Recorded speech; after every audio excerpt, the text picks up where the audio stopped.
நீங்கள் பார்த்துக் கொண்டிருப்பது நியூஸ் 21 செய்திகள். தமிழ்நாடு செய்திகளை உடனுக்குடன் தெரிந்து கொள்ள நியூஸ் 21 செய்திகளை பாருங்கள். உண்மை, உழைப்பு, உயர்வு. ராணிப்பேட்டை மாவட்டம் ஆற்காடு அருகே உள்ள புதுப்பாடி கிராமத்தில் கேசவன் வயது 52 என்பவருக்கு சொந்தமான பழக்கடையில் திடீரென்று தீ விபத்து ஏற்பட்டதால் பரபரப்பு.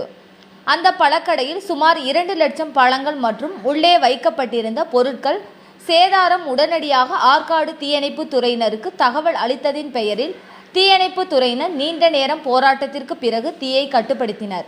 இந்த சம்பவம் குறித்து ஆற்காடு கிராமிய காவல்துறையினர் வழக்கு பதிவு செய்து விசாரணை மேற்கொண்டு வருகின்றனர்.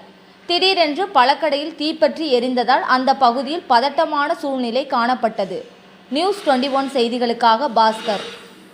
கள்ளக்குறிச்சி மாவட்டம் சின்னசேலத்தில் சிறுமலர் மேல்நிலைப்பள்ளி, இதயா நர்சரி பிரைமரி ஸ்கூல், சிறுமலர் தொடக்கப்பள்ளியில் தமிழ்நாடு அரசு வழங்கும் நலத்திட்டங்கள் அனைத்தும் மாணவ மாணவிகளுக்கு முழுமையாக வழங்கப்படும். 1ஆம் வகுப்பு முதல் 8ஆம் வகுப்பு வரை தமிழ் வழி கல்வி முற்றிலும் இலவசம்.